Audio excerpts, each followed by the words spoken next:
Des de ben antic es repeteix aquella frase feta: piensa mal i acertaràs. Avui, en l'Evangeli d'aquest diumenge, se'ns posa davant dels ulls dos, si m'ho permeteu, ara que estem en l'època, dos esports olímpics. El primer se'n diu murmurar.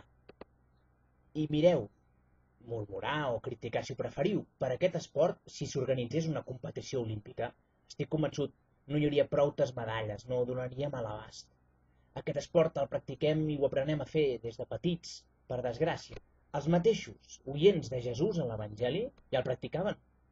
I el practiquen, queda clar. Fixeu-vos que ells s'ensumen això de creure el que diu Jesús, s'ensumen que els hi demana massa feina i opten pel camí més senzill. Desacreditant el missatger, aconsegueixen desacreditar el missatge. Però qui és aquest? Però si coneixem els seus pares, però que no és el fill de Josep, però què s'inventa de què és pa i de què? Que no hi toca. Bé, tant fa l'argument, en definitiva, posen una barrera. I aquí entra en escena el segon esport, el que Jesús proposa, i això és perillós. I aviso que, si voleu una vida tranquil·la, pareu aquí el vídeo, no escolteu més. I pels valents explico. El segon esport se'n diu creure.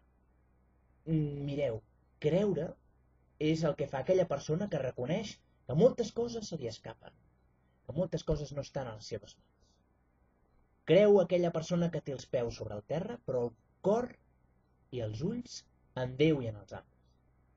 Jesús ens diu que sense l'aliment que és l'Eucaristia, doncs no podem tenir la pau, el perdó, la paciència, la justícia, que no trobaríem en ningú més.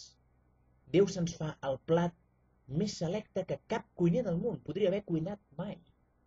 Ell se'ns fa un menú, se'ns fa una carta, se'ns serveix en safata i ens diu: preneu, mengeu, la meva vida, la meva paraula, el meu estil, perquè el reproduïu, perquè contagi i arribi i s'escampi a tot arreu.